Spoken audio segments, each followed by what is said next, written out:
Okay, Connor. Pick up a nice rhythm, pick up a nice canter. Make sure that you turn early so that you have a little bit of leeway to move in or move out to find your distance. And then just remember, very first time, when, especially if she's a little bit as spooky as she is today, you want to just have a little bit more of a maintaining leg to guide her through this here, Yeah. okay?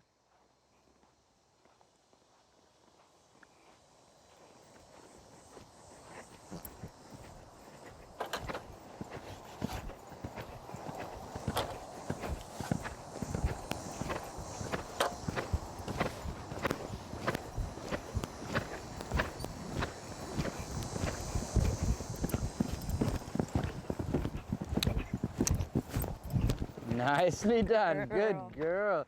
Keep Good it girl. rolling and come straight back at it, okay? Good girl, Fran. Good girl. So now that you have gone through it the very first time, now you can be a little bit more passive on your leg and just focus on staying nice and tall over your horse so that your horse does all the work and you're just a little fly on the wall. Nicely Good done. girl. Very good. Good girl. Good girl, Flannery.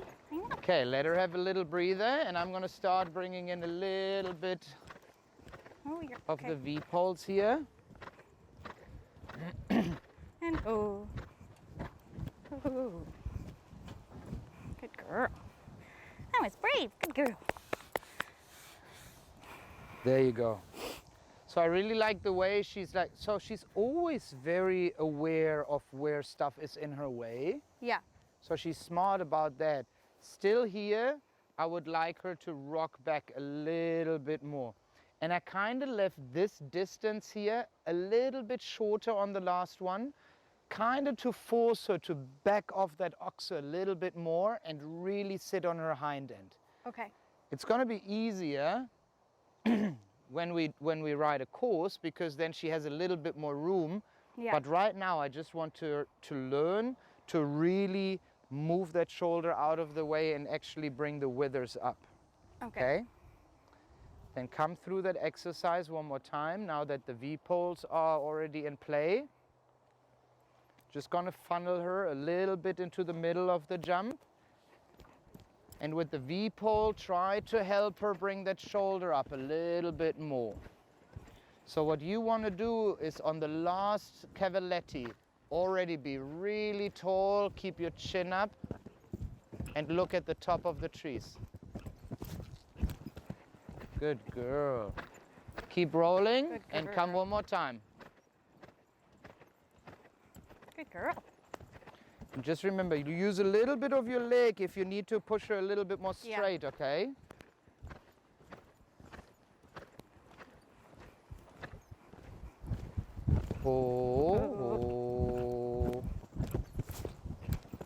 Oh, there was a good hind end action right there. That was very good. Okay, come in one more time. And now try to stay a little bit more on a waiting spot, okay? Okay. Like try to then stay a little bit more on that, like when you turn early and you see the long one, try to do a little bit of a leg yield into that outside position. Okay. And forcefully ride one more coming out of that turn so that she doesn't fly so hard into the forced stride. Okay. Because I want her to work it off the hind end and not off the speed, okay? Right. Okay. Beautiful, that was great. Ah, not too bad, not too bad. Now she got the front end out of the way. Now she kind of tapped this one with her hind end. Yeah. Which is good. I mean, we all can work on that. I'm gonna go a little bit up here just to give her a little bit more incentive to jump a little bit higher. But I'm gonna keep the V-poles exactly where they are right now because the top of the V-poles is suggesting where I want that front end to move up to. Okay. Okay? One more time. And now stay in that outside stirrup and wait for the jump to come. Good, stay tall. Don't lean too hard, don't lean too hard. Nice, she's getting it. Good girl, Fran. Good girl. Oh. Okay, give her a little breather. Good girl. Very good. Change it up a little bit. What I'm going to do is I'm going to move this V-pole out a little bit. And the left one, I'm just going to move in a little bit because I try to push her a little bit more over to this side, okay? Okay. When you come in, just make sure your job is to keep her straight. Yeah. And over the first jump, because she's going to come up automatically over the first pole and then the cavalettes, what you want to do is really put your hand on the withers and push yourself tall. Like you really don't want to lean over that first one, okay? Right, okay.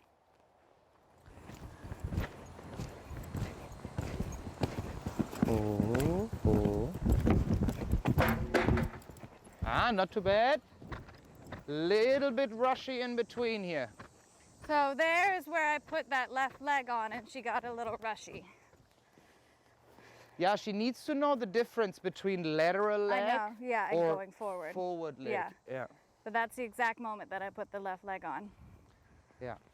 And then I'm going to give you a little bit of a ground line, or not a ground line, like a side line, so that you don't have to work so hard on putting that left drift away.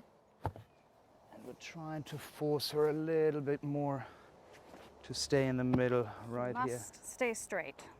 Must stay You must insist. straight. And once you have that energy underneath you that you create along the long side, you don't want to lose that energy going forward. You want to create that energy so that it stays underneath you.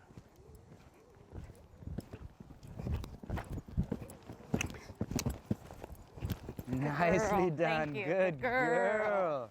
Thank you for doing that. Super good. Super good. Good girl for doing that. So do you feel a little bit of the difference how the withers now actually almost like she throws her front end now at you, huh? Because before she always was like a little bit like flat and the hind end was the one that almost kicked you out of the tack. Yeah. But now she puts 2 and 2 together. So now the hind end is not overpowering the front end. Yeah. Now the front end is kind of starting to match the power of the hind end. Yeah. Do that one more time, exactly like that. Nice and tall. Okay. Cool and relaxed, coming in and being in charge of a nice collected, not collected, but like a controlled canter. You still want to have that energy.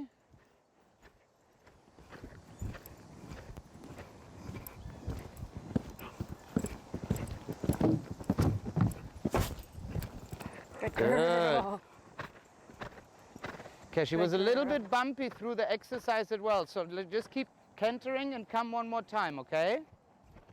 I really like the last oxer. She needs to be a little bit more foot sensitive on the middle here.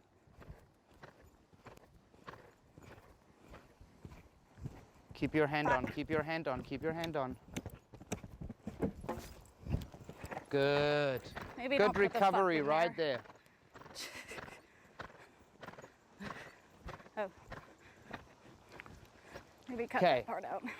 So now, it was a little bit overshot on the way coming in. Yeah. But the way she started after she knocked it like the previous time before, this time she actually paid attention. Yeah.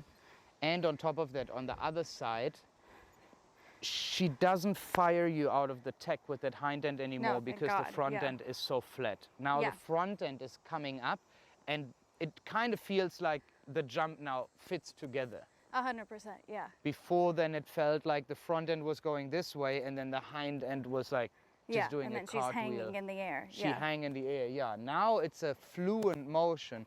I mean, we're still steps away from where we say like, okay, this is a perfect 10 and now we can move on. But I really like the development of her where she's now starting to understand how to put that front end to work in order to make that jump a little bit smoother. Well, and I feel like after, you know, she hit it, then I kind of got a little mad and put her together and got a better canter actually together. Yeah. And started riding her a bit. Yeah. in between here, your only job is really to keep that connection so that she doesn't go into, you know, you don't want her to move into nothing. Right. Yeah, you want her to move off the leg, but then kind of into the standing hand. Like you also don't want to bring the hand to her. You want to put the hand in one position and then put your leg on and say like, okay, move towards the hand. And then when she gets to the hand, that's where she says like, okay, here's where I'm going to stay. And that's where she then rocks back. Okay. Very, very good. I'm super happy with today. Yeah. Like she starts really putting one and one together. I'm going to come up with a new exercise for the next time to just make everything more smooth. Okay. And then once we have like the more rideability and more technique where it's not disconnected, disunited, then we're going to start putting coursework together. Okay. You are so smart, huh? Good girl. Cool. Long rein, trot her out, let her be happy. That was a good finish on both of y'all's part. Okay, so today we were working with V-poles in order to get your horse's shoulder up and the front end a little bit more easy there, where Fran liked to kind of like just come this way rather than rocking back and moving up. So the V-poles is a good exercise in a grid work like this, where you have like a nice setup and you don't just have it as a single jump where you are more inclined to screw up a distance rather than where you have like the nice setup and then the horse fixes it striding. You can use the V-poles like this for the front end, and you basically just like can move him further in or further down depending on how much rocking back you need. And then there's also a constellation for the V-poles when you need the hind end to be a little bit more active. That's when you kind of just like stick him through here and you have the V-poles meeting on the hind rail. So this one I would use for horses that with the hind end kind of like don't really open up and come down a little bit too early on that back rail, but they are very good in the front end. So this way they kind of still get funneled into the middle, but now this one brings the arch over the jump a little bit further so that they finish behind the rail rather than finishing on the rail or in front of the rail and getting then a fault on course. Some of these little exercises we're going to use for Fran the next time, and our job is then to get that horse comfortable enough in her body and in her technique that once we start putting a course together, it's basically just like easy peasy. So that was it for today. Thanks for watching, and I'll see you again next time.